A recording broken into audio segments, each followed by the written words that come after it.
Bienvenue chers membres, nous sommes dimanche le 28 octobre, enregistrement pour les tendances des marchés. Je ne peux pas être avec vous en direct, alors je vais vous préparer cet enregistrement. Nous allons commencer avec le Dow Jones 30 et nous avons vu une grosse et impressionnante correction depuis le 26 octobre. Ça représente sur une période de 23 jours quelque chose comme 8% de baisse, 8 points de baisse sur le Dow Jones 30, avec les moyennes mobiles effectivement qui sont en divergence vers le bas et la moyenne mobile 100 qui va venir chapeauter, venir à l'horizontale ici. Donc ça va être intéressant de voir la semaine qui vient. Je propose la semaine passée de voir sa capacité de vouloir remonter proche de la moyenne mobile de 100, et puis en fait, pas du tout. Les MACD se sont bien raccourcis, mais restés plutôt à l'horizontale ici, stochastics revenant sur la ligne de 20. Donc, semaine intéressante à voir ici pour la deuxième semaine des mois d'option novembre. Et je vais juste mettre mes lignes. Voilà, donc il y avait cette ligne ici qui représentait un support 1, 2, légèrement cassé, puis ensuite il revenait et il a décollé à partir d'ici. Puis ensuite, avec cette première grosse correction du 10 octobre, deuxième, 11 octobre, traversé en dessous, un petit rebond, et puis n'a pas pu tenir. Il y avait même un gap en dessous. Vous voyez, c'est un gap entre 23 et 24 octobre. Et puis la suite de la baisse ici. Alors, le RSI est de nouveau plus bas avec un V. Le premier V ici est dans le bon sens, mais le deuxième V, le dernier, est à l'envers, donc pas bon. Et puis le maniflant en dessous, de nouveau avec les stochastiques comme je disais tout à l'heure. Donc, probabilité de faire une petite correction de stabilisation au vu des MACD. Si les MACD continuent de se raccourcir, ben effectivement, ça veut dire qu'il va tenir aux alentours de 24 600, 24 700, et puis voir pour éventuellement revenir sur cette barre ici, aux alentours de 25 3, pour ensuite faire une période latérale. Nous avons vu sur une semaine, sur une année, des grosses corrections qu'il s'est produites dans le passé avec de nouveau la reprise de cette magnifique tendance haussière. Et de nouveau ici, nous le voyons maintenant au niveau de, alors début 2018, vous le voyez si vous regardez ici à gauche, si je me mets ici, le tremplin effectivement depuis ici, ensuite le fait qu'il casse ici, et puis là, à plusieurs reprises, qui viennent se poser dessus. Je vais essayer de laisser la ligne horizontale le plus stable possible, puis ensuite, il tape la tête ici, au mois d'avril, il tape la tête ici, il passe en dessus, et il passe en dessus, puis là, maintenant, ici, il redécolle, aux alentours du mois de juillet, et là, maintenant, on le voit qu'il vient en plein dessus de nouveau. Donc, ça va être intéressant de voir maintenant sa capacité de repartir au nord ici avec un angle d'attaque aussi fort ou pas, on le verra, mais ça va être intéressant pour la suite des options novembre. SP500, nous allons voir une image semblable avec une chute par contre. Alors je vais faire la même chose que tout à l'heure par rapport au Dow Jones 30. Donc si je prends depuis ici à là, ça représente 26 jours, donc je n'étais pas aussi précis, 26 jours, environ 9, enfin presque 9 points, 9% de baisse pour le Standard & Poor's. Donc c'est assez impressionnant. Et je vais me remettre sur une année pour faire la même comparaison avec lequel j'ai terminé le Dow Jones 30. Regardez le point sur lequel il se trouve maintenant, puisqu'il est dans le passé, décembre 2017. Alors je vais le faire avec vous. Ici, décembre 2017, où il a décollé comme le Dow Jones 30 ici. Il est parti tout de suite au nord. Puis ensuite, on va laisser passer le menu contextuel. Voilà. De nouveau ici, le 5 février, 6 février, belle correction à la baisse. Vraiment fulgurant comparé à la descente qui s'est faite en 2 étapes. Maintenant, celle-ci s'est faite vraiment en quelques jours. Puis ensuite, je vous passe le détail, mais vous avez compris, l'indice, comme il est venu taper dessus, se reposer et à partir de là décoller le mois d'avril pour partir au nord. Et là maintenant, ça va être intéressant de voir comment ce qui va se... Là aussi, la question se pose comment ce qu'il va se comporter à partir de ce point. Je vais me remettre sur 6 mois. Et là, nous voyons ici, effectivement, le MACD se raccourcissait sérieusement et s'est rallongé. Petite différence avec le SP500 par rapport au Dow Jones 30, c'est que vous avez un cumul, il y a tous les points qui se rejoignent ici, mais vous avez aussi le RSI avec RSI, pardon, avec le V à l'envers. Par contre, tous les points se touchent ici, avec le stochastique qui penche un petit peu avec plus d'angle que le Dow Jones 30 ici. Et alors, même chose, nous attendons à voir ici, je vais faire ce que j'ai pas fait avec le Dow Jones 30, voilà. Ici, capable de rebondir à partir de ce point-là pour venir taper contre celui-ci, ça va être une résistance psychologique. Donc, dans tous les cas, difficile à prédire au vu des grosses baisses. Difficile à prédire si ça va faire ceci. Je ne pense pas que ça fera un V aussi violent que ceci, mais à un moment donné, nous allons certainement avoir ce genre de mouvement ici pour novembre et décembre, ça probablement. Mais regardez aussi les stochastiques, ça fait un long moment qu'ils n'ont pas été aussi bas. Même ici, ils ne sont pas passés en dessous, là non plus, parce que là, il est passé en dessous. Il est un peu plus sensiblement en dessous, j'ai envie de dire. Donc, intéressant pour voir maintenant pour novembre et décembre. Puis, dernière chose que je voulais prendre, comme j'ai commencé avec le Dow Jones 30, c'est de vous faire remarquer la divergence des moyennes mobiles 10 et 20 et la moyenne mobile de 100 qui vient s'arrondir, donc arrive à un point élevé ici pour nous faire penser à une baisse, une suite de la baisse. Mais n'ayez pas, ne vous alarmez pas parce que vous voyez ici la même chose. Vous pouvez regarder sur le Dow Jones 30 la même chose, la moyenne mobile de 100 qui venait s'arrondir également ici et le marché l'a emporté. Donc ça ne veut pas dire que c'est le début d'une descente encore. Si c'en est une, ok, pourquoi pas, j'ai envie de dire, ça c'est pas un problème, mais pour l'instant, toutes les, je vais juste mettre sur 5 ans, voilà, pour relativiser, tous les indices ou les indicateurs et tous les chiffres nous montrent effectivement qu'il y a une capacité d'une progression possible. Mais il ne faut pas oublier non plus, c'est ce qu'on disait, c'est que ça fait vraiment plus de 8 ans que le marché est systématiquement à la hausse et nous avons eu des corrections en 2015, courant 2015, fin 2015, et puis ensuite ici, fin 2017. Et là, de nouveau, on se rapproche de dernier trimestre, en tout cas pour une année, et puis on voit des grosses corrections qui se produisent de nouveau. Alors, comme le Nasdaq, on va juste le regarder également. Je vais remettre sur, non, ça c'est mieux. 6 mois, je voulais ça. Voilà, donc lui, la descente,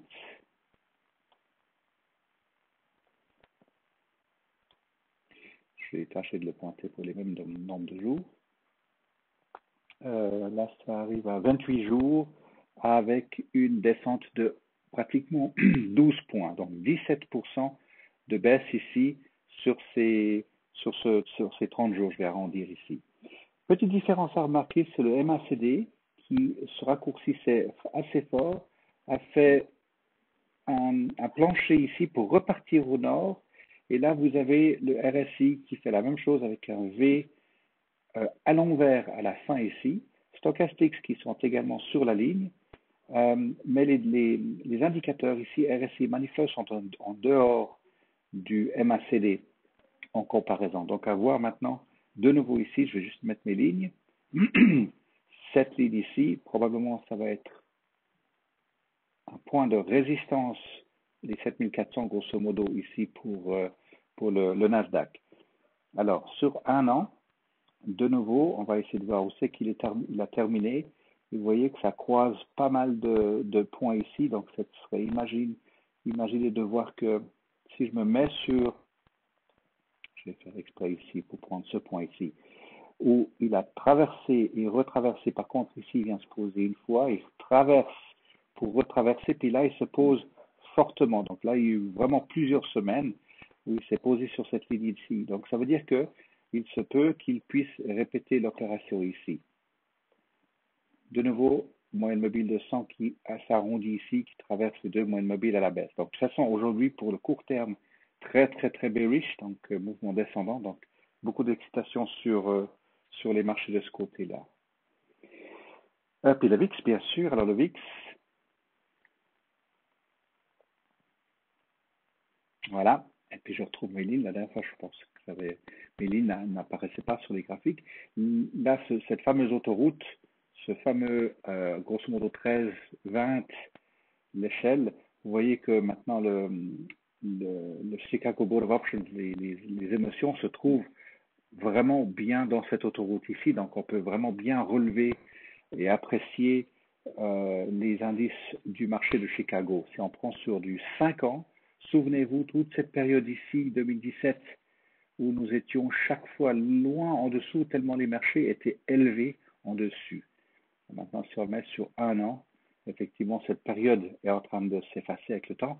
Et nous avons eu cette énorme pointe ici. Bah oui, c'était la première grosse descente qu'il y a eu sur les marchés. Ensuite, une deuxième correction ici. Et là, maintenant, nous avons de nouveau ces deux corrections contre les trois corrections ici. On a ces deux corrections ici. Donc, très, très bénéfique pour nous. Voilà. On a besoin de volatilité plus que d'habitude. Ça, c'est une bonne chose également. Donc, on va pouvoir utiliser ça à bon escient. Alors maintenant, en individuel, juste pour pointer les cues, je prends les cues parce que c'est un gros poids lourd, vous le savez, on voit qu'il ressemble aux indices, soit le Nasdaq, soit le SP500, et on voit ici la même chose qui se lit là, et puis maintenant si on prend le SPY, le plus ancien des ETF, et on a pu jouer avec quelques positions à la hausse ou même à la baisse, puis vous voyez que tout d'un coup ici, vous avez les fils de guitare ou les fils de musique ici, qui tout d'un coup deviennent totalement obsolètes et qui fichent le camp au sud. Donc, avec certains d'entre vous, nous avons placé du SPY avec du BEX à la baisse, et vous voyez qu'effectivement, il est sorti complètement de son lit. Donc là, on va pouvoir simplement fermer les positions bien avant l'heure, puisqu'il est absolument là où on le voulait. On avait fait, pour rappel, on avait fait entre 276, 275, ensuite entre 275 et 274. Et là, vous voyez qu'il est actuellement à 265, donc carrément loin en dessous. Alors, n'hésitez pas d'écrire vos questions si ça vous intéresse d'en savoir plus. C'est quelque chose qu'on va beaucoup travailler ou beaucoup plus utiliser, j'ai envie de dire, durant 2019. Voilà. Alors, on va commencer avec AEO, qui lui, parfaitement bien, a fait son magnifique W ici. Vous voyez un W pour winner, gagnant. Et il a effectivement fait un joli, je vais mettre sur 3 mois, une jolie correction vers le haut.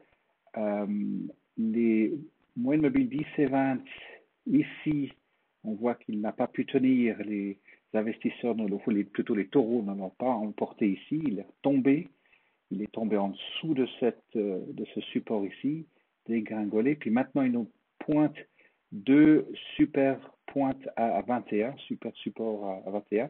Et là, des jours d'affilée à la hausse. Et si vous vous rapprochez sur vos graphiques, vous voyez que la moyenne mobile de 10 monte bien et la 20 qui se courbe également. Donc AEO est parti pour une période haussière, en tout cas sur le court terme, ce qui est une bonne chose. Et on attend le croisement des moyennes mobiles ici avec la 100. Donc AEO se présente pour novembre-décembre probablement, belle période haussière. Et attention les vélos ici, vous avez un grand MACD force cachée ici, donc 6 à 8 semaines. La suite doit encore se produire. Donc AEO, on va imaginer qu'il voudra venir taper la tête ici contre 23,30. Grosso modo, vous voyez le nombre de fois qu'il s'est posé ici. Et puis ensuite, ici, il l'a cassé. Donc cette ligne-là, je vais l'étirer. Voilà, donc il va taper la tête ici, revenir probablement vers les 22, ou alors traverser le 23 et utiliser le 23 comme palier pour son prochain envol. Donc, stochastics partent vraiment vers le haut, MACD partent en dessus en été. Donc, ceux qui sont rentrés dedans un tout petit peu plus tôt, ben, ils sont sur la bonne voie. Earnings, attention, novembre, on n'a pas encore les dates. ANF nous fait la même chose ici. Nous sommes sur le point de tourner, puisque on voit les nombres de haptics, les moyennes mobiles qui se courbent, la 10 et la 20.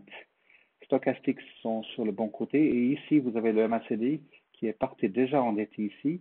Comptez 6 à 8 semaines ici. 1, 2, 3, 4, 5, 6, 7, 8. Donc, grosso modo, fin des options novembre pour la suite de cette période haussière pour ANF.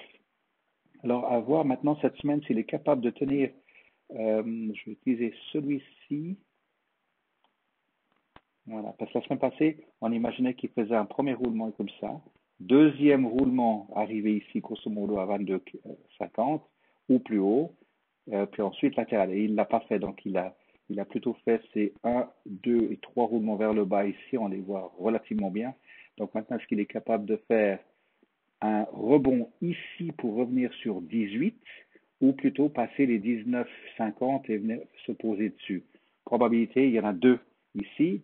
Par contre, au vu du stochastics étant très fort ici, pour moi, il est capable de venir et de terminer ou de continuer plutôt ce qu'il devait faire ici, un roulement, deux roulements. Donc, il doit encore faire son deuxième roulement ici, puis ensuite un troisième. Juste à voir pour ceci.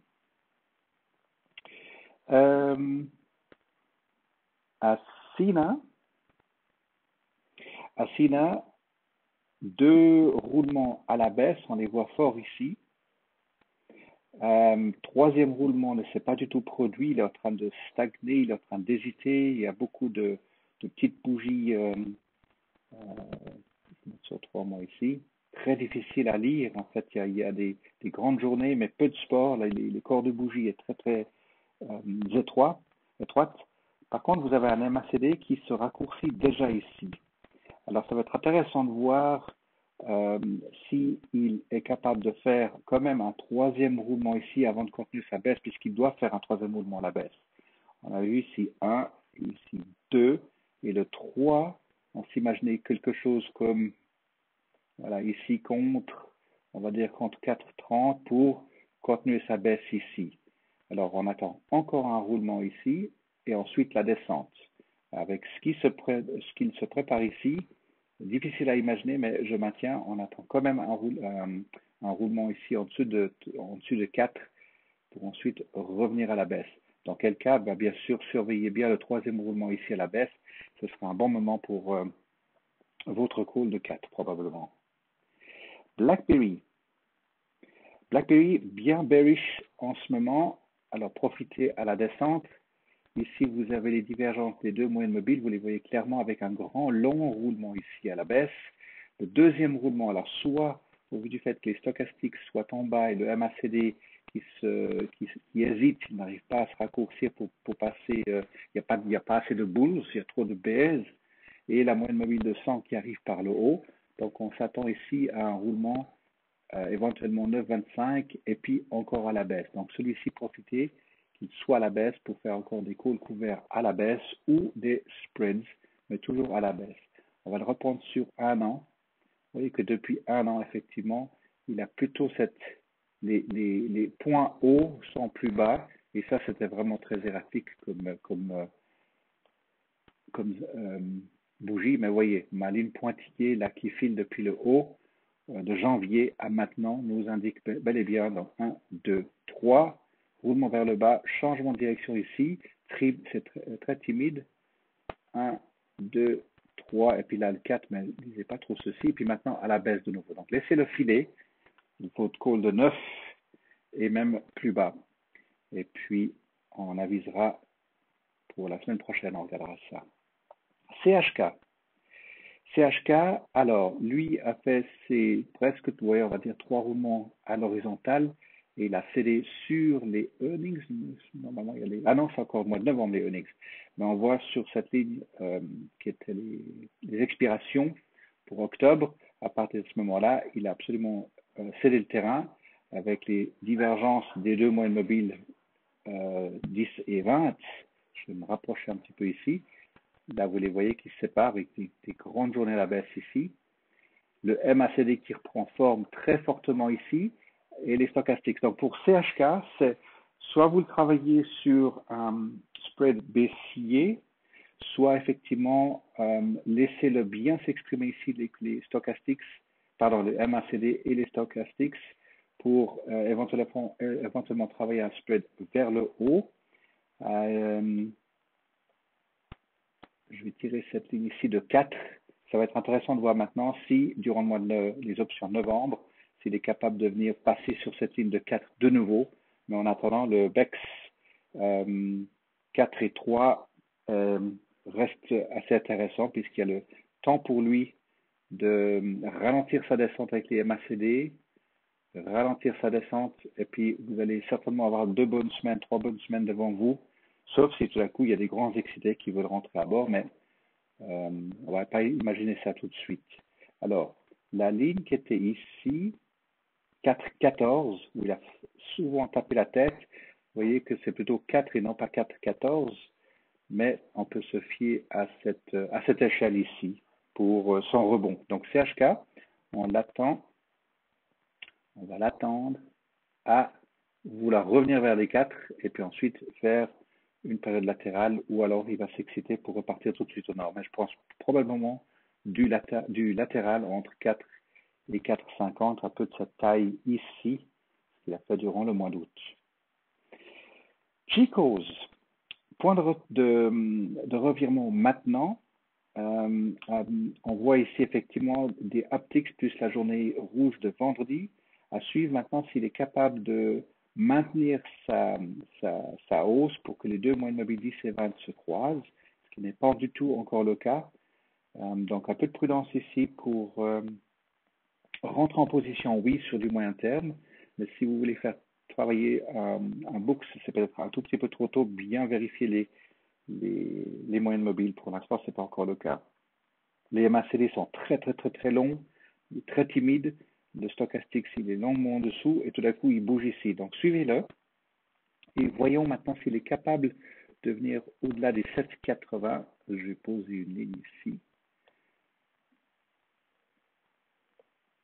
Voilà, quelque chose comme cela. Pourquoi? Parce qu'il est venu se poser, chatouiller 2-3 fois dessous, puis terminer, puis maintenant il est venu se cogner presque à 3 reprises. Il y a eu une mèche et 2 bougies ici. À voir sur cette semaine s'il est capable de passer en dessus et de continuer sa hausse. GE tombe de son lit sur les earnings. Attention, le 30 octobre, oui. Ça, c'était le 24, 25, 26, 29. Donc, 30 octobre, la semaine prochaine, ce sera, alors, échelle ici. Vous voyez qu'il a fait son rally, pre-earnings rally, avant l'heure. Donc, lui, il a fait carrément, je tombe de mon lit et je fais même un gap. Et il vient effectivement venir rechercher 11,28, grosso modo, la dernière fois qu'il avait fait sa correction. Donc, un bon point d'entrée de nouveau pour GE. À travailler sur, ça va probablement être entre 12 et 13, sa prochaine période. Donc, on a vu ici, il nous a fait un premier roulement, un deuxième roulement, un espèce de troisième roulement très excité, quatrième roulement qui a été provoqué. Alors, on regardera encore mardi ce qui va se passer, mais on peut s'imaginer qu'il va y revenir ici entre 12 et 13. Je vais le mettre sur une année. Voilà, 12 et 13, vous voyez, ça donne ça comme échelle de prix ou proportion plutôt. Puis ensuite 13, 14, on va l'attendre à revenir ici avant qu'il puisse reprendre un changement de direction en tout cas de cette tendance baissière depuis un long moment. Voilà pour GE. Donc on l'attend de nouveau entre 13 et 14 ici. Alors là aussi, il y en a qui ont profité de faire un bear call spread qui s'est accéléré, donc tant mieux pour ceux qui ont mis ça en position. Ça vous donne des bonnes formations avec des résultats très, très, très intéressants. Alors, Infosys continue sa descente discreto, si on veut dire. Je vais le mettre sur 3 mois. Les bougies ont une proportion difficile à lire puisqu'il a fait son monstre split ici, ce qui veut dire que tant qu'on est dans cet espace-temps, à partir du moment où le graphique, on va se trouver par exemple au mois de mars, avril l'année prochaine, ce splitting va se trouver en dehors. Je m'exprime mal. Voilà, ça c'est l'échelle de prix, enfin l'échelle de vue. Et puis ensuite, quand il y a le splitting, ça change vraiment l'échelle de lecture. Vous voyez comment les bougies elles deviennent toutes petites ici et forcément ici. Donc à partir de l'année prochaine, février, mars, quand on aura un bon mois qui va se dérouler ici, ces bougies vont être beaucoup plus faciles à lire. Pour l'instant, il a une légère tendance baissière. Donc ici, on a profité de faire un BEX, donc bien sûr un spread vers le bas pour certains. Et puis autrement, vous pouvez effectivement rentrer en position, baisser votre prix moyen, certains l'ont fait également. Et attention à la vidéo ici parce qu'il y a une énorme force cachée ici. Comptez 6 à 8 semaines. Les earnings, octobre 23. Alors voilà, ça va être intéressant de voir ce qu'il va faire à ce moment-là. Non, le 23, c'est pas si je suis bête. Le 23, bah, il n'y a eu absolument aucun mouvement. Si cette date est vraie, je ne l'ai pas vérifié.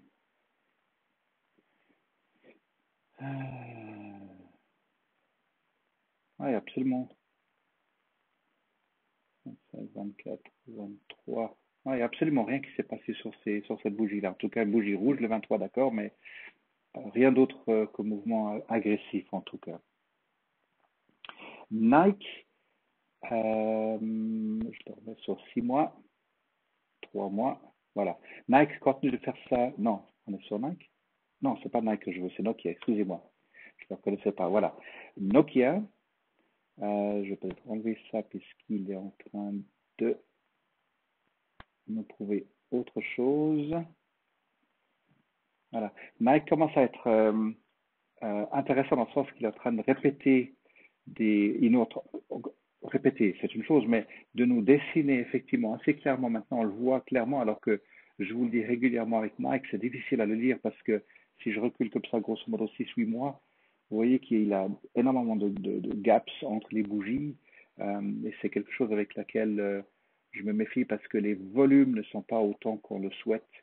Et puis, étant une entreprise nord-européenne, on va dire, c'est pour ça qu'il est comme ça. Hein. Il a toujours été comme ça. Suivez toujours vos Google Guides par rapport au book value, mais effectivement, la lecture ici est assez sporadique à tâcher de le placer. Il part très très très vite de 30, 40 cents, 20 cents par-ci, par-là.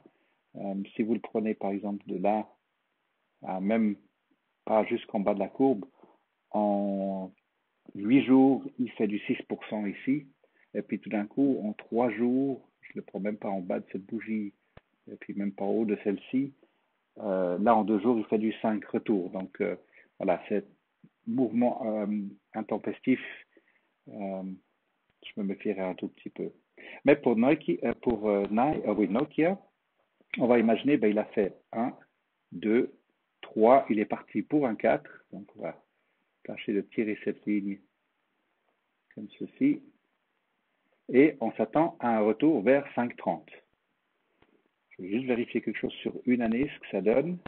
Il y a des anciennes lignes ici, mais par contre, son prochain plafond plancher psychologique, ça va être 5,80. Parce que de nouveau, si je prends ces pointes ici et ce support ici, ouais, 5,80, il voudra venir par la suite venir taper de nouveau vers les 5. Mais dans un premier temps, laissez-les revenir vers 5,30 probablement pour novembre. Probable que votre call de 6, je ne sais pas ce que ça vaut. Le call de 6 est tellement loin du strike. Et puis le call de 5, ça va être horriblement agressif. Donc de nouveau, difficile à le jauger celui-ci. Starbucks part très très très fort. On le voit ici, où on s'attendait à ce qu'il fasse un premier roulement, un deuxième roulement et un troisième roulement. Il est parti sur la voie en dessus de 58.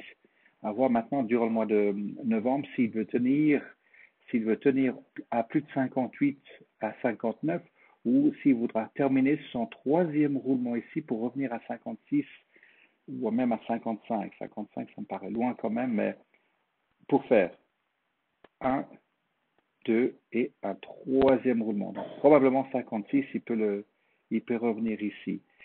La moyenne mobile de 100 est bien en dessous, donc c'est super. Il est sur une voie plutôt bullish. Et on le voit ici, il est bien assis sur là où il était sur ses supports toute cette période-là. Et il est tout à fait capable de venir taper contre les 61 $. On va dire dans un premier temps, 59 ou 60, ça va être son, je vais utiliser celle-ci. Voilà, 60, ça va être son prochain plafond vitré. Voilà, si j'arrive à le mettre proche des 60. Voilà, 59-60, on est d'accord. Voilà pour Starbucks. Sketches. Sketches très erratique après sa grosse correction. Je vais le laisser sur cette période-là pour revenir ici à cette grosse correction au mois d'avril quand il a fait ses annonces.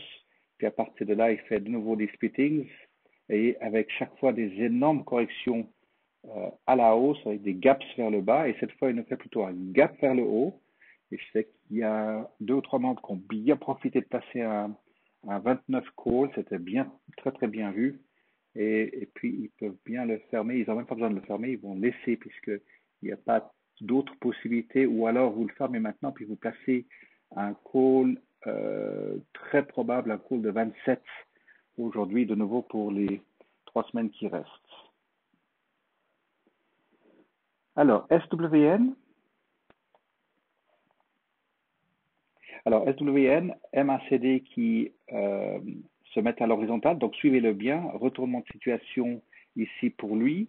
Si je me mets sur une année et que j'enlève toutes les lignes ici, nous voyons qu'il est arrivé de nouveau à un point de support. Enfin, il doit encore marquer le support, comme il l'a fait ici au mois d'août, au mois de septembre.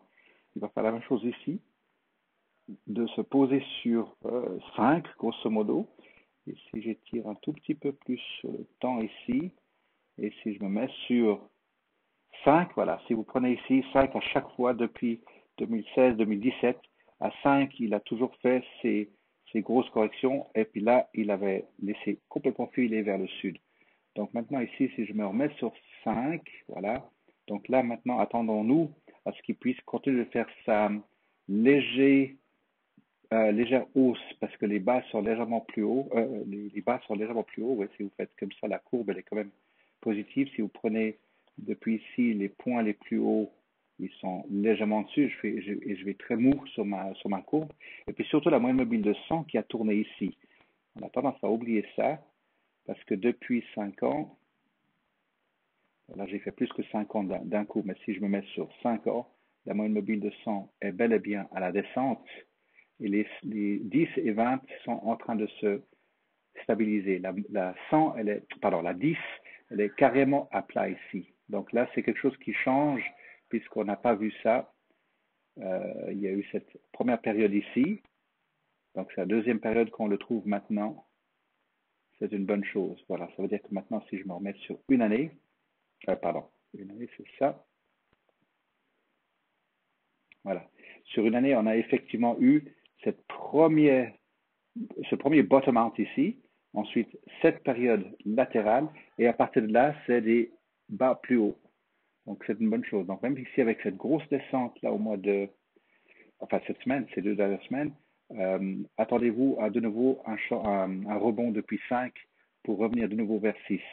Donc on va pouvoir l'utiliser sur du court terme, en tout cas pour les spreads. Donc on va l'étudier de plus près. Et puis de nouveau, toujours, je me répète, mais de nouveau, toujours, c'est français, peu importe, les Guru guides.